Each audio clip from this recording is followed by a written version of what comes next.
Un adolescent reçoit en héritage une grosse somme d'argent. Mais ce n'est pas suffisant pour assouvir ses désirs les plus tordus. L'argent ne fait pas le bonheur. Mais jumelé à un ami toxicomane, on obtient vite une alliance meurtrière.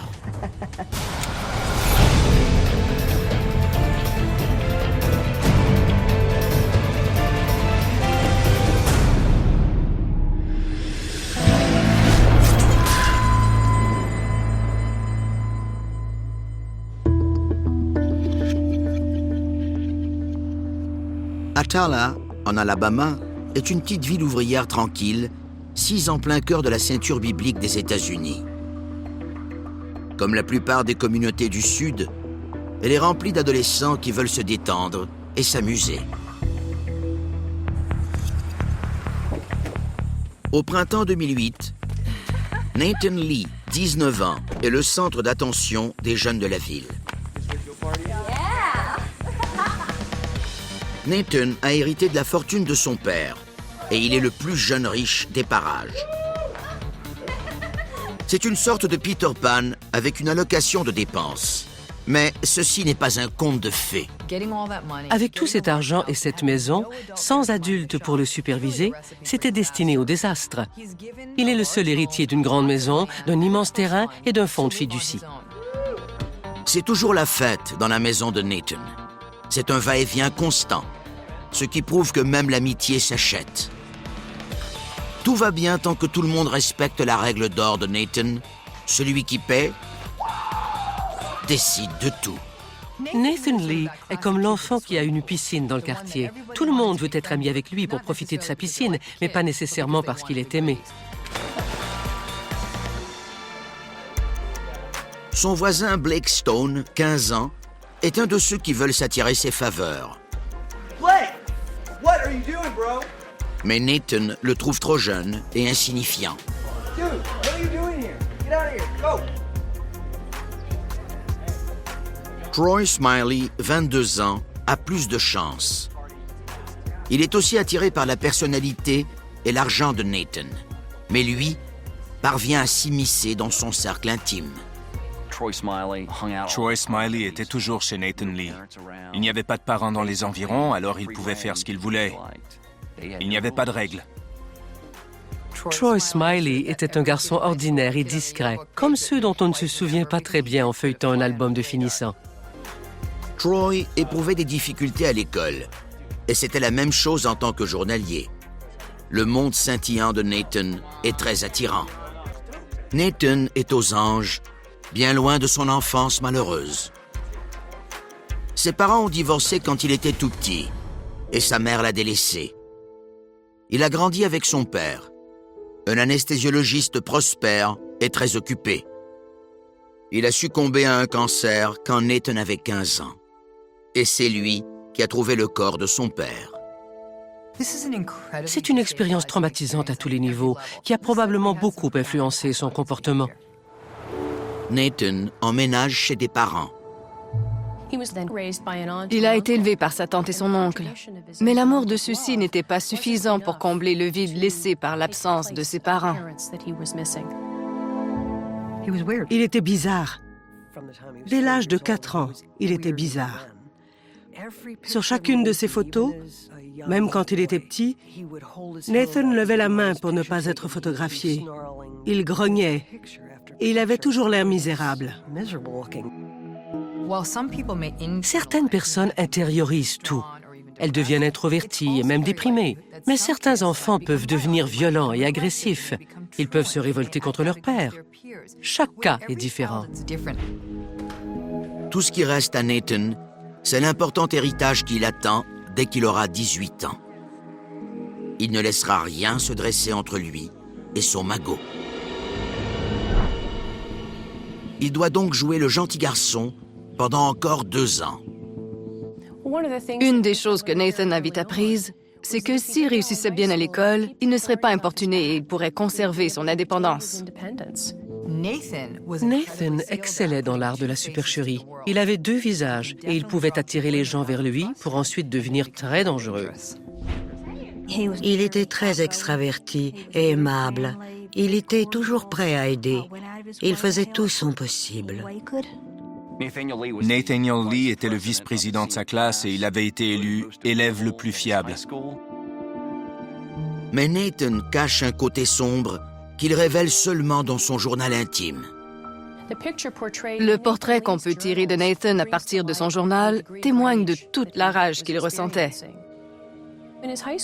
À l'école, il intimidait les autres élèves et chaque fois, il se sentait encore plus puissant. On a trouvé une lettre qu'il avait envoyée à sa petite amie dans laquelle il menaçait de tuer son ex, juste parce qu'il lui avait parlé. Donc, le vice-président de sa classe, apprécié de ses pairs et des enseignants, éprouvait aussi du plaisir à menacer le copain de quelqu'un. Ce n'est pas un comportement normal. C'est typique des sociopathes. Les gens aiment Nathan parce qu'ils aiment l'image qu'il veut bien projeter. Mais il n'était pas comme ça. Pas du tout.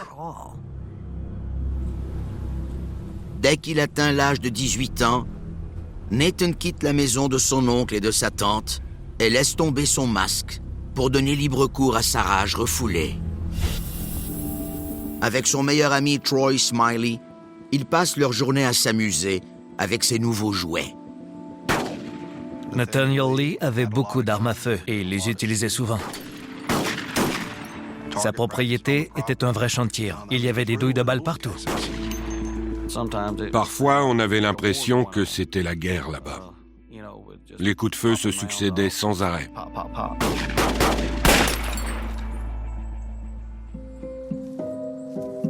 Les voisins de Nathan craignent que ces passe-temps soient les signes précurseurs d'une personnalité psychotique. C'était connu qu'il aimait torturer les animaux et peut-être même les tuer. Quand il y a beaucoup d'instabilité, ça augmente les risques qu'un membre de la famille ait par la suite des problèmes. What happened? He growled at me. I had to put him down. La douleur psychologique liée à l'absence de sa mère l'a peut-être coupé de ses émotions. Son compagnon Troy Smiley a l'esprit tout aussi tordu que lui. Troy a un travail sans avenir, et avant de rencontrer Nathan, il ne savait que voler de la drogue et se défoncer. Il avait déjà été arrêté pour possession de morphine. Sa vie était en train de dérailler, et maintenant qu'il a rencontré Nathan, la catastrophe annoncée est imminente. Troy avait assez de charisme et il était assez rusé pour intéresser Nathan, pour se lier d'amitié avec lui et pour profiter de la situation. Troy est heureux d'aider Nathan à dépenser son argent. En retour, Nathan gagne un partenaire pour ses petits jeux tordus. Nathan a son compagnon de jeu et Troy se sent valorisé en plus d'avoir trouvé quelqu'un pour lui acheter de la drogue. Smiley admire et peut-être même qu'il envie l'indépendance et la liberté dont jouit Nathan.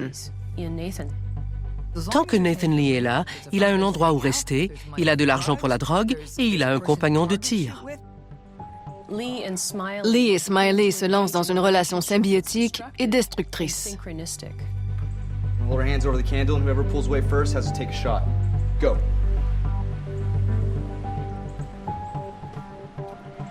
Come on, pull away. You want to pull away? You want to pull away. I know you want to. Ow! Mais ils en viennent à se lasser de leur petit jeu. Les deux délinquants ont envie de vivre une nouvelle expérience.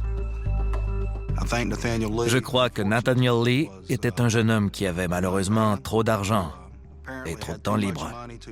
Il a commencé à faire des choses qu'il n'aurait pas dû faire. Que reste-t-il à faire quand on a toutes les armes et toute la drogue dont on a besoin? Nathan Lee et Troy Smiley se sont demandé si ce serait amusant de tuer quelqu'un. Ses meilleurs amis se sont donc lancés dans un jeu des plus dangereux. Hey.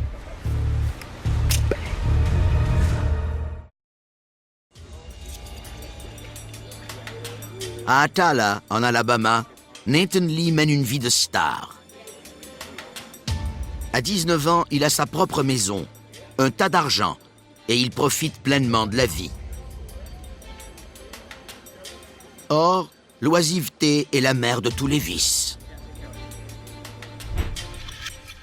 Comme Nathan est riche à craquer, tout le monde veut être son ami. Mais le jeune Blake Stone est différent. Ce n'est pas la fortune de Nathan qui l'intéresse. Il admire tout simplement son voisin. Blake Stone était un adolescent de 15 ans comme les autres. Il mesurait presque 1m90. Il avait de grands yeux bleus et il aimait la compagnie des autres. Il était très attentionné. Blake adorait aller chez Nathan. Il pensait qu'il faisait partie de sa bande et qu'ils étaient amis. Pour lui, c'était enivrant de se tenir avec ces personnes plus âgées qui pouvaient faire tout ce qu'elles voulaient. Donc, ce jeune garçon influençable est tombé sous le charme de jeunes plus dangereux. Lynn Stone, la belle-mère de Blake, n'aime pas le voir se tenir avec le délinquant du quartier. J'avais des réserves quant aux visites de Blake chez Nathan. Je n'aimais pas ce qui s'y passait et je trouvais que Nathan était trop vieux pour Blake. Elle n'est pas la seule. Blake souffre de déficit de l'attention avec hyperactivité et ses manies agacent Nathan. Il devient la victime favorite des jeux sadiques du jeune héritier. L'intimidation exercée par Nathan était très subtile. Si subtile qu'il n'est pas perçu comme étant quelqu'un de menaçant. Blake avait un chien qu'un voisin lui avait donné. Ils étaient inséparables. Il suivait Blake partout. Il s'appelait Sarge. Pour tourmenter Blake, Nathan décide de s'amuser un peu aux dépens de Sarge. No, he doesn't like it. No, Nathan, stop! You're hurting him! Nathan torture les animaux. Alors qui sait jusqu'où il pourrait aller? Stop, Nathan! Seriously, he doesn't like it! Dude, shut up. Stop! You're hurting him! Sa cruauté émerge et il la dirige sur quelque chose et sur quelqu'un qu'il connaît, et non sur un animal trouvé au hasard. Avant que Nathan tue son chien, Blake agrippe Sarge et court chez lui. Nathan Lee semblait éprouver du plaisir à voir un être vivant souffrir. Sarge s'en sort, mais il est grièvement blessé. L'œil de Sarge était sorti de son orbite. Je lui ai demandé ce qui était arrivé et il a dit qu'un cheval l'avait rué. Mais le vétérinaire a dit que c'était quelque chose qui pouvait arriver quand on étranglait un chien. Je savais qu'il était allé chez Nathan. Et quand j'en ai reparlé avec Blake, il a admis que c'était Nathan qui avait agrippé Sarge par le cou. Même si Nathan a failli tuer son chien, Blake refuse de dénoncer ce voisin qu'il admire tant. Blake vénérait Nathan. Il l'admirait tellement qu'il était prêt à le protéger. Il ne réalisait pas qu'il n'était pas à sa place là-bas. La belle-mère de Blake craint l'emprise de Nathan sur son beau-fils. Elle croit qu'il est temps d'avoir une bonne discussion avec le jeune héritier. Il ne savait pas pourquoi il voulait tant se tenir avec lui. Ils étaient tous plus âgés et il n'avait que 15 ans. Il a dit qu'il ne voulait pas le décevoir, mais s'il le revoyait chez lui, il ne voulait pas avoir à lui tirer dessus. Ça m'a donné des frissons. Il ne voulait pas le décevoir, mais il était prêt à tirer dessus. Je crois que Nathan exagérait pour voir la réaction des gens. Il cherchait l'élément déclencheur qui viendrait de l'extérieur. Sa soif de pouvoir prenait de plus en plus d'ampleur.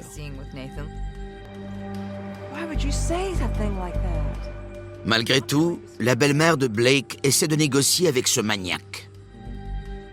J'étais tellement en colère. Je lui ai dit qu'on demanderait à Blake de ne plus aller chez lui. Mais s'il le voyait passer sur sa propriété, il n'avait qu'à nous appeler ou à appeler le shérif. Il n'avait pas à lui tirer dessus. Lynn ordonne à Blake de ne plus retourner chez Nathan.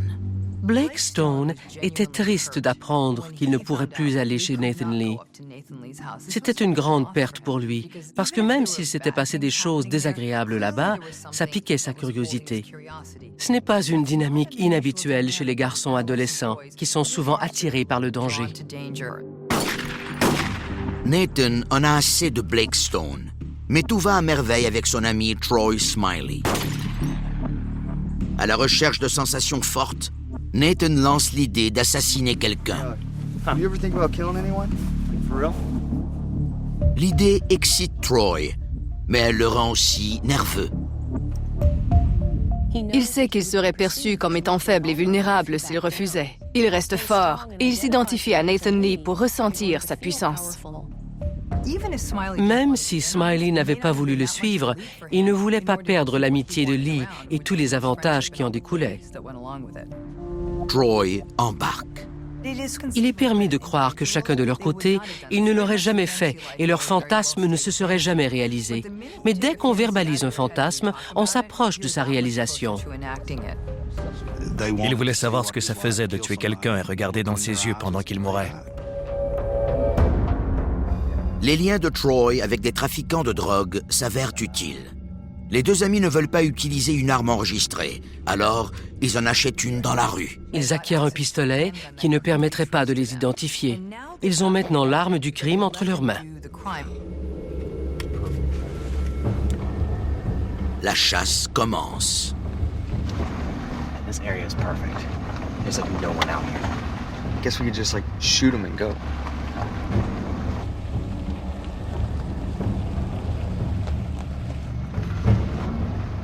Hey, what's this?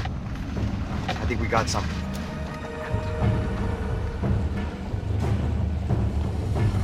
All right, cool. Or, trouver une victime anonyme et isolée n'est pas aussi facile qu'ils le croyaient. La recherche d'une victime est frustrante pour Lee et Smiley. Probablement que cela a amplifié leur désir de tuer. Ils voulaient le faire immédiatement et ça les a rendus plus ténébreux, plus impulsifs et plus violents. Ils en sont peut-être venus à se dire « Choisissons quelqu'un que nous connaissons pour pouvoir prendre notre temps. » Nathan Lee veut tuer. Et son choix s'arrête sur quelqu'un qui vit juste de l'autre côté de la rue. Blake Stone. Ils pourraient facilement l'attirer chez eux parce qu'il leur rendait souvent visite. Blake est la victime idéale pour Lee et Smiley. Ils ont enfin trouvé un jeu auquel ils veulent jouer avec leurs voisins. Ta-da! What? Yeah, dude. Where'd you get that? Nathan Lee et son complice, Troy Smiley, sont prêts à commettre l'impensable. Ils ont un pistolet et leur cible sera Blake Stone, 15 ans, le voisin de Nathan. Blake Stone était attiré vers eux. Il semblait même leur faire confiance. Il faisait tout ce qu'ils lui demandaient de faire, alors il pouvait créer les conditions idéales pour leur projet. Blake avait un déficit de l'attention. Il avait 15 ans, ses hormones étaient au maximum et il était hyperactif. Ils cherchaient leur attention et leur approbation. Et c'est justement cette dépendance qu'eux détestaient. C'est ce qui leur permet de le voir comme étant la victime idéale. Hey, Nathan. What's up, dude? Hey, man, why haven't you been by the house lately? Nathan sait que Blake n'a plus le droit d'aller chez lui. Mais il sait aussi que son voisin ne pourra pas résister s'il l'invite. Okay, cool. I'll come by later. À ce moment, le fantasme rencontre la réalité et chaque instant qui passe les rapproche de leur objectif. Quand Nathan Lee invite Blake chez lui avec Smiley, il se lance dans un jeu du chat et de la souris. Et c'est ce qui lui plaît. Étonnamment, Blake ne saute pas sur son invitation. Blake tient beaucoup à Nathan, mais il y a maintenant quelqu'un de plus important dans sa vie. Sa nouvelle petite amie, Michelle. Et aujourd'hui, c'est un grand jour. Ce rendez-vous stressait beaucoup Blake. Ce qui inquiétait Blake le plus à ce moment-là, c'était de savoir s'il allait lui dire qu'il l'aimait. Il était environ midi. Il voulait que je le conduise à son rendez-vous à la pizzeria. Can you drive me to town? Lynn demande à Blake de ranger sa chambre avant d'aller voir Michelle. But I have to go now. Le jeune amoureux ne peut pas attendre aussi longtemps. Il s'est mis en colère. Et il a dit qu'il devait partir maintenant. Je lui ai dit qu'il lui restait encore 2h30. Puis il a fait comme tous les autres enfants. Il a claqué la porte en maugréant qu'il ne pouvait jamais faire ce qu'il voulait.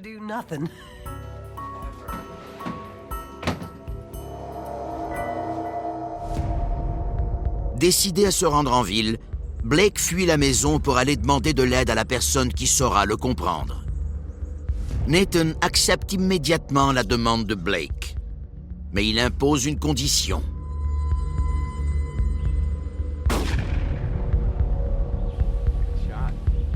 Il veut que Blake vienne tirer quelques coups avec lui et son ami Troy.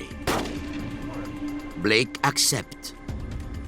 Nathan et Troy sont sur le point de réaliser leur fantasme tordu. Yeah. Okay. Where should I aim? Dès que Lee et Smiley décident qu'ils vont le tuer, l'excitation devient presque intolérable. Ils parviennent difficilement à se contenir plus longtemps. Mais ils ne sont pas pressés, car ils veulent savourer chaque instant du geste morbide qu'ils s'apprêtent à commettre. Ces deux garçons méprisent les faibles et ils aiment s'en prendre aux plus démunis. Blake Stone n'était plus qu'un objet pour eux. Ce n'était plus un être humain. Let's go. We're done. Yeah. Okay. All right, cool. Pendant qu'ils flânent sur le terrain, le duo machiavélique mène Blake plus profondément dans les bois. Puis, sans prévenir, une balle lui siffle aux oreilles. Blake a eu peur. Il voulait lui annoncer ce qui s'en venait. Seriously? That's not cool. I'm just kidding, man. Nathan ne veut pas seulement le tuer. Il veut que sa victime frémisse en réalisant que son heure est venue.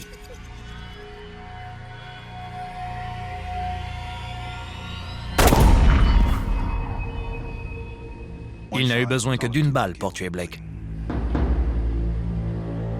Les frères d'armes se réjouissent de leurs méfaits.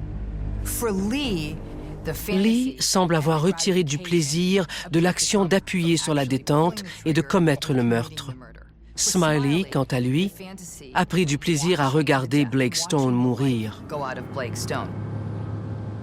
Nathan et Troy ressentent exactement ce qu'ils recherchaient en regardant Blake se vider de son sang. Ils trouvent un endroit isolé loin de la maison de Nathan pour enterrer le cadavre de Blake. Pour masquer l'odeur de décomposition, ils recouvrent son corps de chaux. Chez les Stone, Lynn est prête à aller conduire son beau-fils à son premier rendez-vous amoureux. Mais quand elle entre dans sa chambre, Blake n'y est plus. J'ai cherché partout dans la maison, puis je me suis dit qu'il devait être allé chez Nathan. L'heure de son rendez-vous approchait, alors je suis allée chez Nathan. Sa camionnette était sous l'abri d'auto. J'ai frappé à sa porte, mais il n'y a pas eu de réponse. Alors je suis retournée chez moi.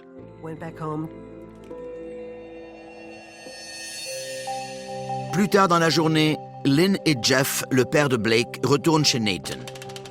Blake n'est toujours pas revenu et il commence à s'inquiéter. Son camion n'était pas au même endroit. Alors je savais qu'il était là. On a frappé à la porte, mais toujours pas de réponse. Nous sommes repartis, puis c'est à ce moment que j'ai vu Sarge, le chien de Blake. J'ai alors crié « Il est de retour, Dieu merci !» Quand nous sommes rentrés, j'étais confuse, parce que Blake et Sarge étaient inséparables. Ça n'avait aucun sens. Les heures passent et toujours aucun signe de Blake.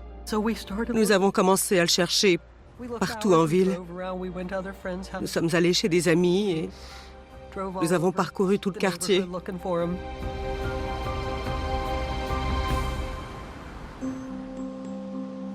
Mort d'inquiétude, Lynn et Jeff signalent sa disparition au bureau du shérif.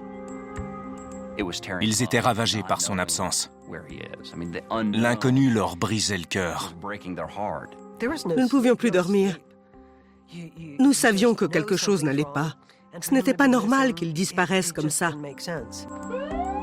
Le bureau du shérif quadrille la petite ville du Sud.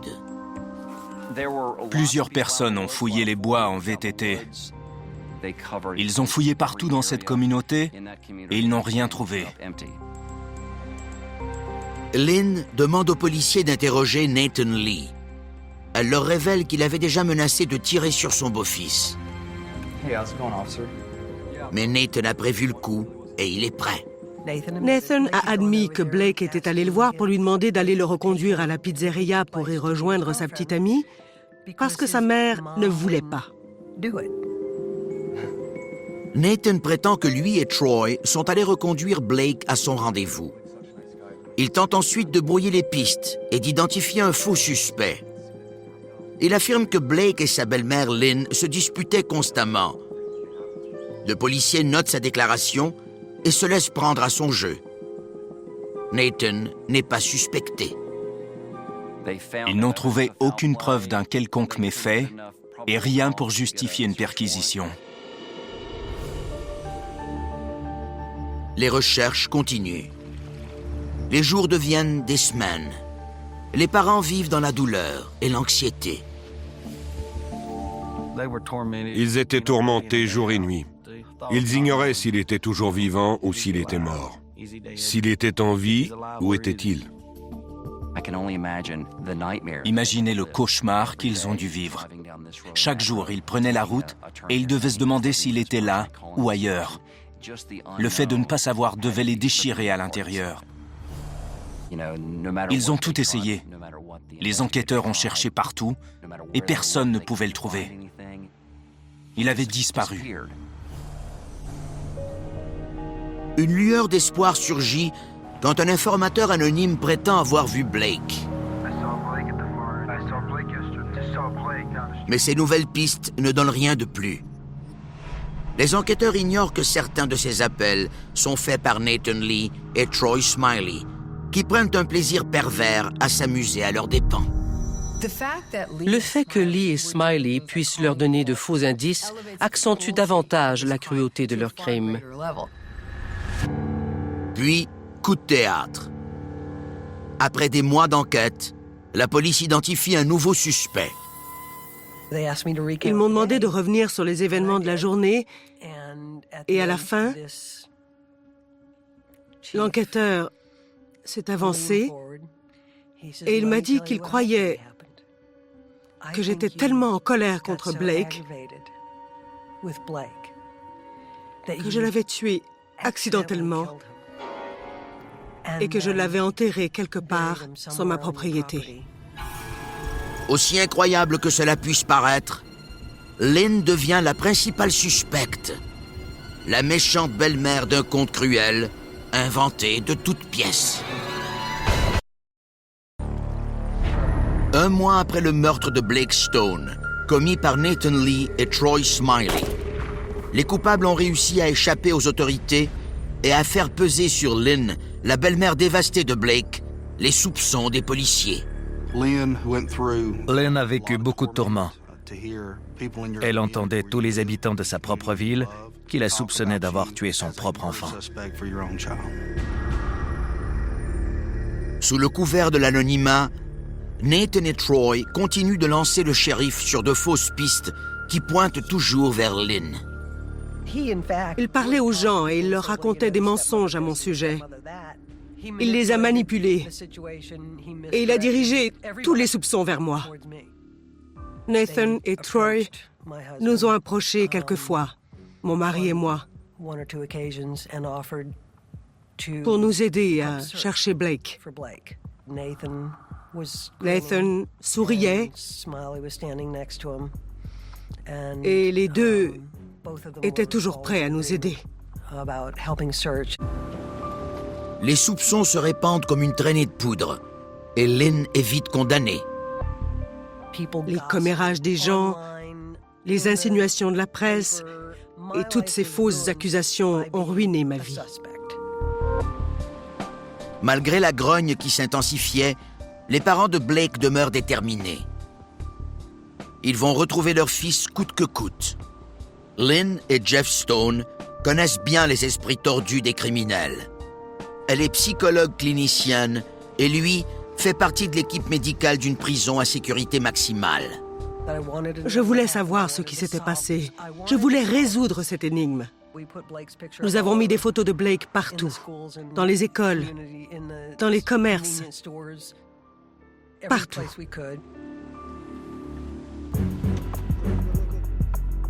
Mais les véritables tueurs font tout pour saboter leurs efforts. Smiley et Lee se sentent invincibles. Ils commencent à croire qu'ils vont s'en sortir. Les Stones sont soupçonnés par leur communauté depuis des semaines et les enquêteurs se méfient d'eux. Il leur reste bien peu d'espoir et ils ont besoin d'aide. C'est alors que se manifeste le détective privé Philip Hollingsworth. Il a entendu leur histoire et il les croit. Les Stones ne nous ont pas demandé de les aider. Nous nous sommes portés volontaires. Dans une situation comme celle-là, toute aide est la bienvenue. En discutant avec Lynn, on avait l'impression que le bureau du shérif ne faisait pas tout ce qu'il pouvait pour tenter d'élucider ce mystère. Il se concentrait surtout sur elle et il n'interrogeait personne d'autre. On ne peut pas trouver ce qui est arrivé à quelqu'un en ne s'attardant qu'à une seule personne. Il faut élargir les recherches. Et c'est ce que nous sommes venus faire. Hollingsworth fait ce que les enquêteurs n'ont pas fait. Il met de la pression sur Nathan Lee et Troy Smiley. Il leur rend une visite impromptue. Nathan continue de jouer le jeu et il l'invite à rentrer. Il réitère qu'il est prêt à tout pour les aider. Il joue avec le détective. Ce petit jeu du chat et de la souris le valorise. J'ai d'abord demandé à Nathan si Blake était venu chez lui cette journée-là. Il a répondu oui. Puis je lui ai demandé ce qu'ils avaient fait. Il a dit qu'ils avaient joué quelques parties de billard. Nathan répète la même chose qu'il avait dit au shérif. Lui et Troy étaient allés reconduire Blake le jour de sa disparition. Hollingsworth rend ensuite visite à Troy et l'histoire prend une nouvelle tournure. Il a dit que Nathan l'avait reconduit seul. Il n'était pas là cette journée-là. Leurs histoires diffèrent. Hollingsworth saute sur l'occasion. Nous étions de plus en plus convaincus que Blake n'avait jamais quitté la maison de Nathan. Quelque chose était arrivé là. Le détective retourne chez Nathan et le confronte aux faits. Je lui ai dit que certains bouts de son histoire ne correspondaient pas à celle de Smiley. Nathan hésite et Hollingsworth le soupçonne de lui mentir. Il lui demande s'il peut à nouveau fouiller sa propriété. Il m'a dit que je devais rester à l'avant de la maison.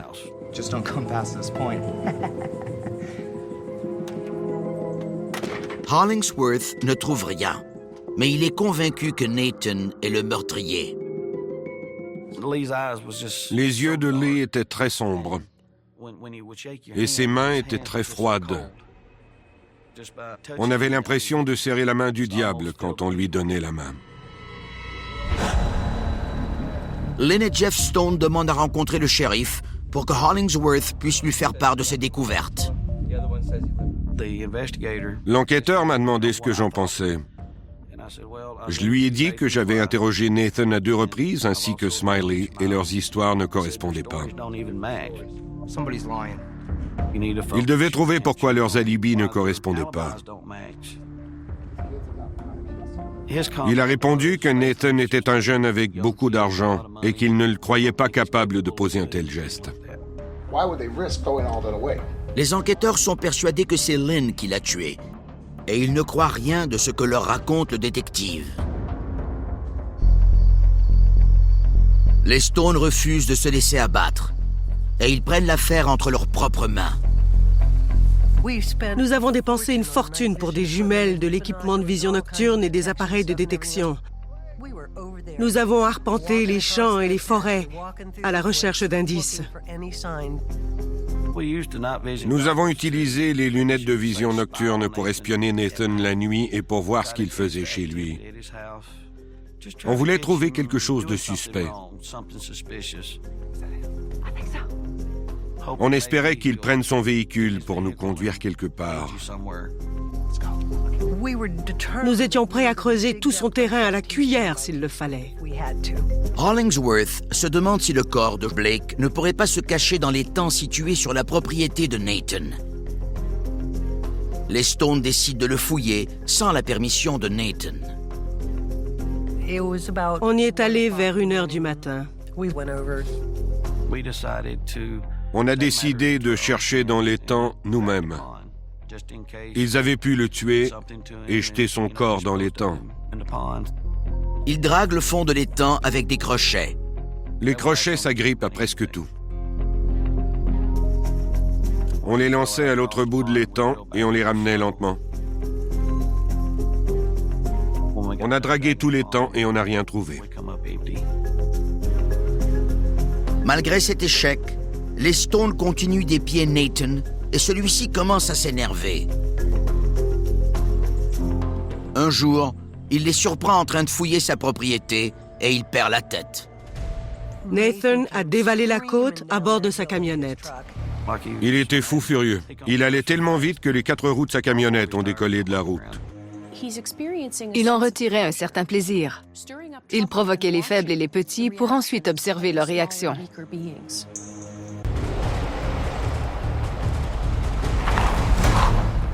Il avait peur d'être pris. Sa paranoïa et son anxiété s'amplifiaient.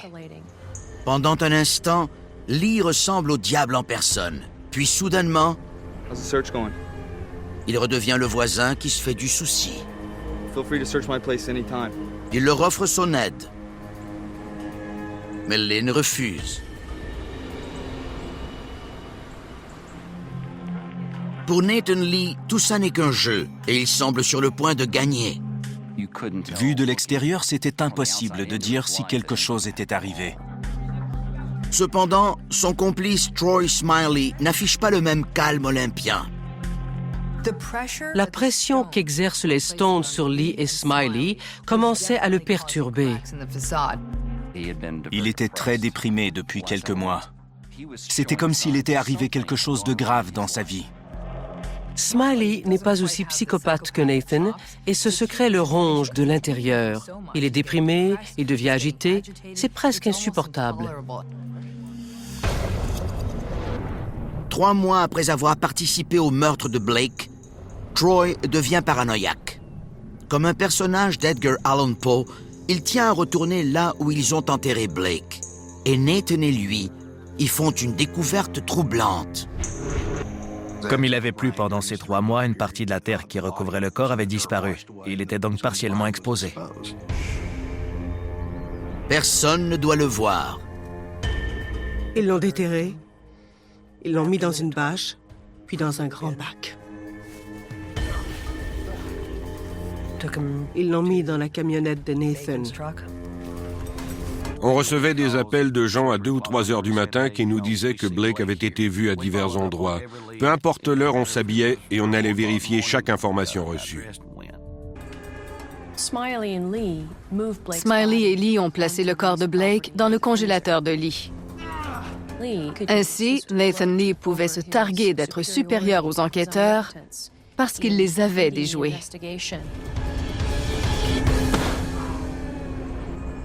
Troy panique toujours, alors que Nathan est convaincu qu'ils ont réussi le meurtre parfait. Mais il n'a pas fini de s'amuser. Il appelle Lynn pour continuer de la tourmenter. Il a dit « Lynn, je viens de voir Blake qui marchait dans la rue. »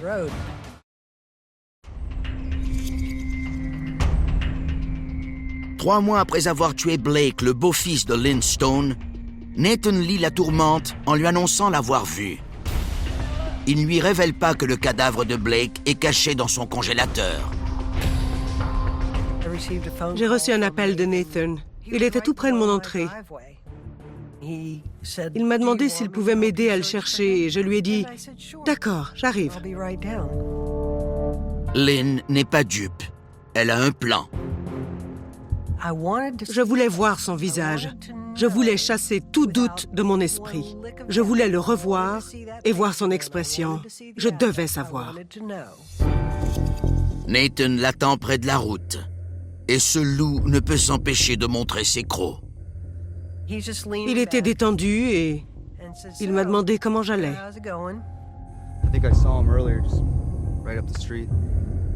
Je lui ai dit qu'il n'y avait aucune trace de lui ici.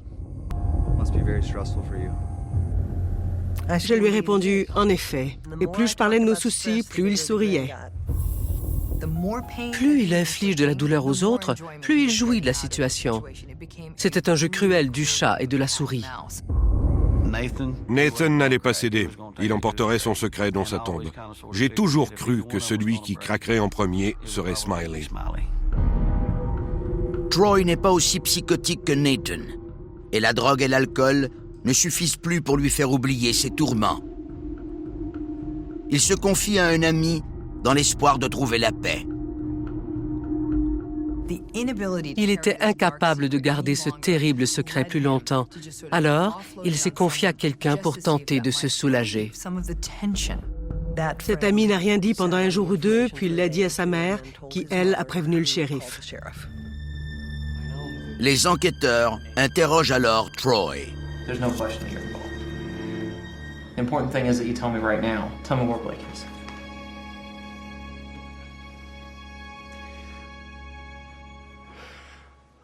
Look, Nathan killed him. À leur grande surprise, il avoue tout. Nathan was the one who did it, okay? Nathan killed him. Quand le bouchon a sauté, Smiley a réalisé qu'il était dans le pétrin et il a dénoncé Lee pour tenter de se protéger. We were shooting at things and then... Il veut prendre l'avantage et tout avouer avant Lee, dans l'espoir de recevoir une sentence plus clémente. Nathan shot him in the back of the neck. Troy dénonce Nathan aux forces de l'ordre. He thought it would be like a fun thing to do and... Il admet être impliqué dans le meurtre de Blake Stone et il dit aux enquêteurs où se trouve le corps. He's in a freezer. He's in a freezer. Yeah. Enfin, des réponses.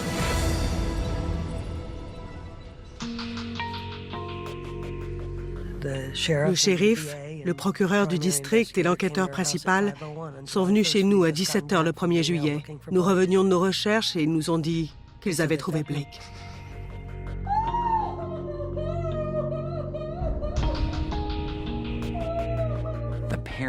Ses parents ont dû endurer des mois de torture. Ils ne savaient pas ce qu'il était advenu de leur fils. Ils apprennent alors que son cadavre était dans un congélateur juste de l'autre côté de la rue. Nathan Lee et Troy Smiley sont accusés de meurtre au premier degré et d'atteinte à un cadavre. Même s'ils ont été pris, les meurtriers ne sont pas nécessairement désolés pour autant. Smiley était à 1 mètre de moi, avec son habit de prisonnier. Il s'est retourné et il m'a souri. Sérieusement? Tu as tué mon enfant et tu me souris? Troy Smiley plaide coupable et est condamné à 25 ans de prison. Nathan Lee admet avoir tué Blake. L'héritier reçoit une peine de 30 ans de prison. Nathaniel Lee n'a jamais exprimé le moindre regret. Ils s'en sont pris à Blake parce que c'était facile. Ils voulaient tuer quelqu'un. Je suis convaincu que Blake n'aurait pas été leur dernière victime. L'enquête est enfin terminée. La réputation de Lynn est blanchie, mais la douleur persiste. Rien n'est comme avant. Je regarde par la fenêtre et je vois les arbres verts et le ciel bleu. Puis je me demande pourquoi tout est gris en dedans. J'aurais tout donné pour que ce soit moi. Tout. Ils ont détruit notre vie. Il faut un être démoniaque pour se demander ce que ça fait de tuer quelqu'un, puis de se tourner vers son meilleur ami et lui demander si ça l'intrigue lui aussi, pour ensuite décider d'agir. Lynn et Jeff Stone ont poursuivi Nathan pour homicide délictuel et ils ont eu gain de cause. Ils ont pu s'approprier l'argent et les biens du meurtrier de leur enfant. Il compte ouvrir un jour un centre de traitement pour les jeunes à la mémoire de Blake. Nathan et Troy étaient unis par leur alliance meurtrière. Ils formaient un mélange explosif et destructeur.